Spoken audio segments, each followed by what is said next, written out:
ito nung panahon ng lockdown. Pandemic ba? Pandemic yung nagbawal yung alak. Eh, kada barangay noon may checkpoint eh. Dahil bawal nga yung ano. Bawal yung walang face mask. Walang face. Bawal yan. Tapos, bawal yan mag-inom. Basta mag-inom ng alak sa katawan. Bawal yan. So, ay di, nag-checkpoint nga yan mga pulis. Ito eh. Yung ano nga eh. Yung protocol. Bawal ang alak. Eh, may dumang motor. May dalawa sila. May driver tapos may angkas. Ngayon,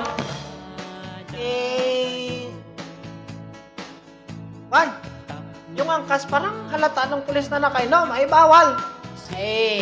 Tinanong, baba mo na, pinababa. Baba ka sa matang baba. Ay duda nga. Ay ngayon, gigiwang-giwang itong angkas. Giwang-giwang ngayon. Ay, halata ngayon na nakainom. Kinausap ni pulis, parang nakainom ka. Hindi sir, sabi nitong lasing. Yes, halata tayo. Marunong ka kumanta, sabi nitong pulis. Hindi, sir. Sabi nung ano? Sabi nitong lasing. Hindi ako, sir, marunong kumanta. Namang problema na at baka quarantine pag nahuli.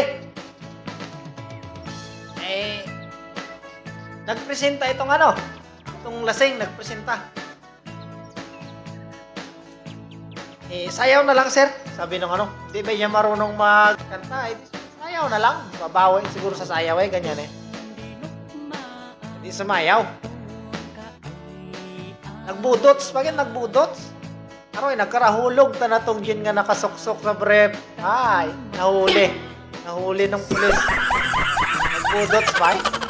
Sabi niya ay hindi yan siya lasing. Aroy, nagkarahulog ta na nakasuksok. Anong kailangan kong gawin upang malaman mo